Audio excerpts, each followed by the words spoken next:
Welcome back to Reality Asserts Itself on the Real News Network. I'm Paul Jay, and we're continuing our discussion with Aleksandr Buzgalin. Thanks for joining us again. Yes, I'm very glad.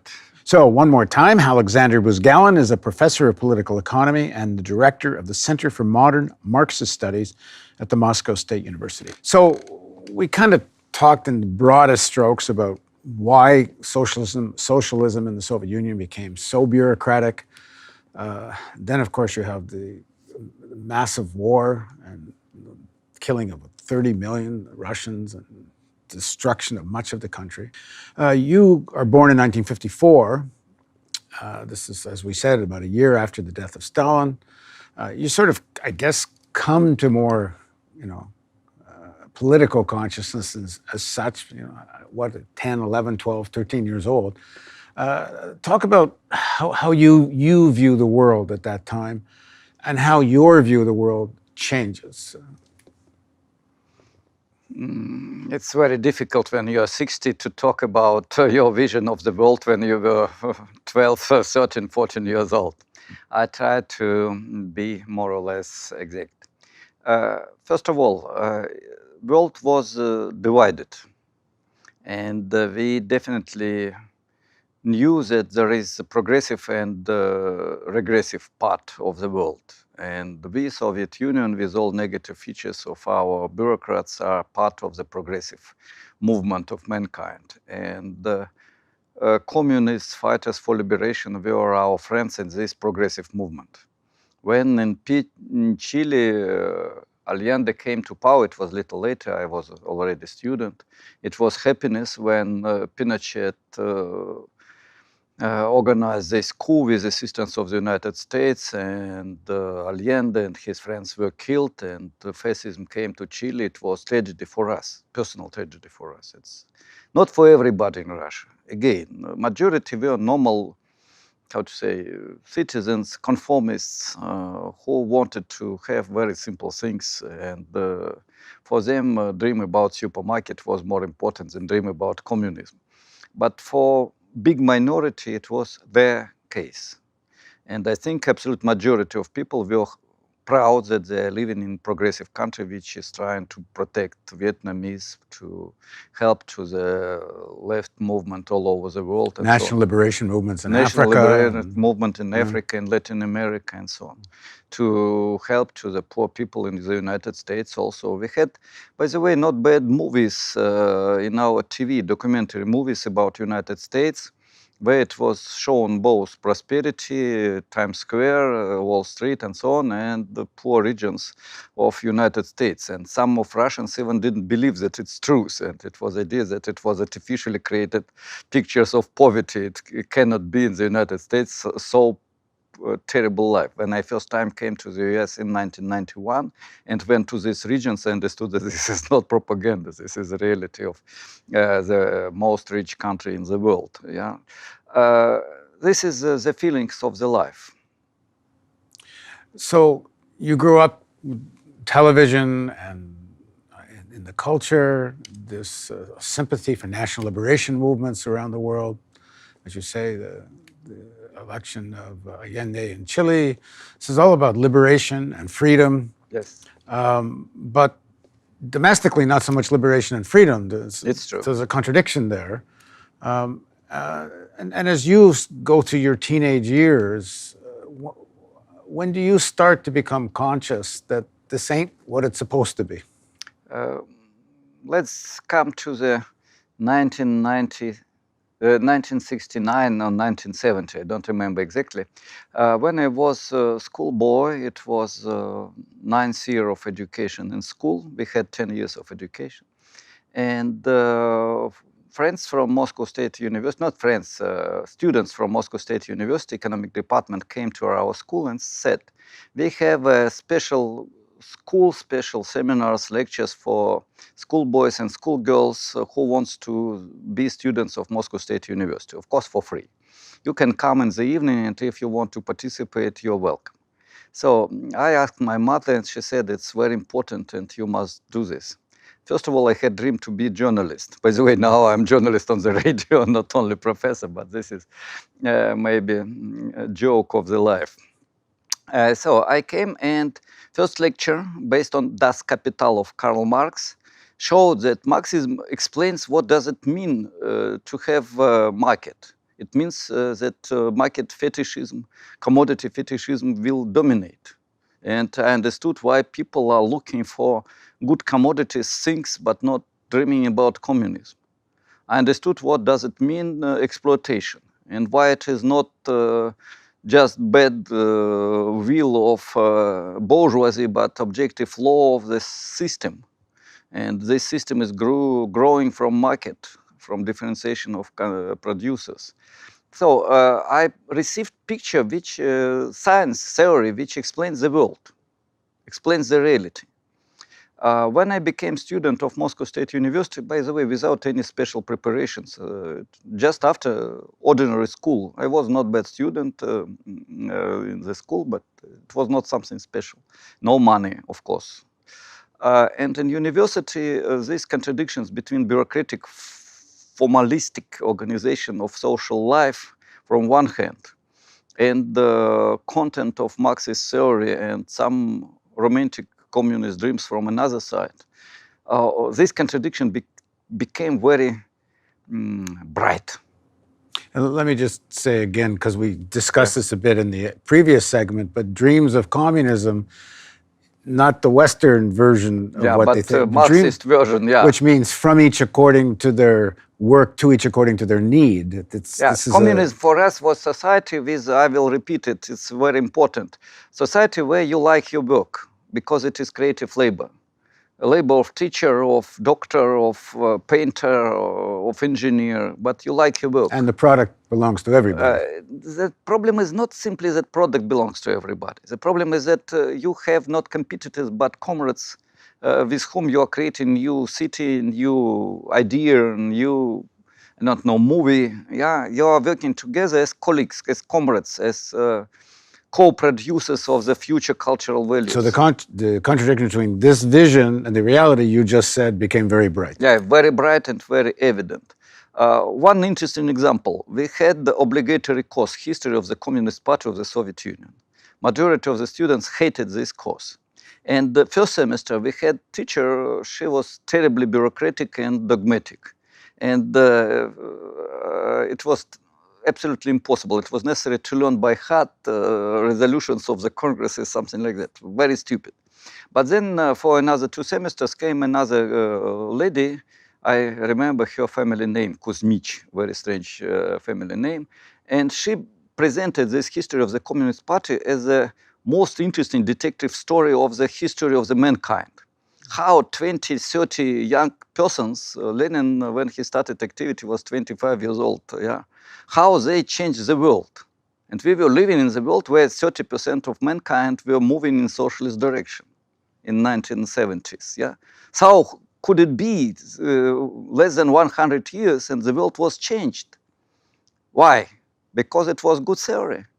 It shows the direction. It's like with airplane. People know that it's impossible to fly. You cannot fly, you're a man, you are not bird. What can be done? Nothing. Capitalism is forever, market is forever, inequality is forever, nobody can be changed. But then guy is coming and says that there is a special theory which creates the potential to fly. Of course, first airplanes were absolutely terrible and it was a lot of catastrophes. But now we are flying, I hope, safely to US and back. Yeah, the same with building of socialism. And the theory is that it's possible to fly, to move to the free society with free development of personality as main goal. It was very important. But now the general conception is that theory was wrong. So now I'm sure that it is right. And I mentioned in the second chapter, I think, of our talk. By the way, thank you very much. I didn't expect that it can be such interesting dialogue for citizens, for people who will. Maybe it will be interesting for you who are looking at, listening us. So I said that history is moving not directly. It is a non-linear transformation from realm of necessity towards realm of freedom, from feudal capitalist and mode of production towards communism as space of free, positive freedom. And this is like a river which is going with zigzags. And I said that Mississippi, it's from the north to the south. Yeah, sometimes it's going back to the north. The same with Volga, by the way, in Russia. Yeah. Now we're in the period of the history when historical time is going back. We are in the process of regress. So you lived through the ending phase of the Soviet Union. Yeah. And you've come out of this process maybe more a Marxist than when you went into this process. I mean, That's as true. you were young. And, but that's not true for most of the people in Russia now. What about your life led you to this? First of all, I became more or less theoretically well prepared Marxist because I had practice of communist life. My parents, their friends, were working for the country very hard. Of course, money was important. Of course, they had dream to buy a new TV set, but it was not the key problem, not main problem. Yeah. I had very good relations in pioneer organization. I had great teachers for whom also this romantic life was the goal of the life. They were teaching, and it was not very well paid job, but they were happy to spend all time with kids, even without big obligations. It was not 90 or 100% life of Soviet Union. It was maybe 30%, maybe 20%. But I was lucky to be in this process. And when I received theoretical proof that this is not something extraordinary, this is what must be, I became, let's say, critical communist, if I can say so. Because even during my students' years, I wrote with my friends a manuscript with strong critique of Soviet system. And our PhD dissertation was very accurate, but behind was critique of Soviet system of planning as bureaucratic system with privileges of bureaucracy, with inequality, with alienation of people from the real power, real property. And I had talks about this with my colleagues when I was defended my PhD dissertation with problems, but defended. It was devoted to the contradictions of planification. Topic was provocative. But after that, I started to teach in Moscow State University. I was lucky. All my life I spent in MSU. I organized seminar about devoted to the contradictions of real socialism, but it was contradictions of developed socialism. And we had very interesting open debates, of course, in very specific language, very abstract theoretical language, but about real contradictions of our life. And it was very important for me. When Gorbachev perestroika came, we were ready for that. How old were you then? It was how much? I was 30 years old, 31, 32, something like that. Yeah, 85. And by this point, you're already playing a fairly senior role in the party? No, I was not member of the party. You're not a member at this point? I was not member of the party. I was teaching in the economic department of MSU, Moscow State University, but I was not member of the party. It was. Why didn't you join the party? It was too bureaucratic at that period, I can say. And when we received the opportunity to talk more or less free, we started to write articles, book devoted to these contradictions, bureaucratization, organize different seminars, clubs, meetings, and informal social life, or better to say informal civil society appeared in that period in 1987, 1988. And in that period, I became a member of Communist Party when it became more free and with a position inside CP. In the United States, the Vietnam War helped shape and politicize millions of people. It shaped the whole character of a whole generation and how they looked at the world. Did the Afghan War play that role in Russia?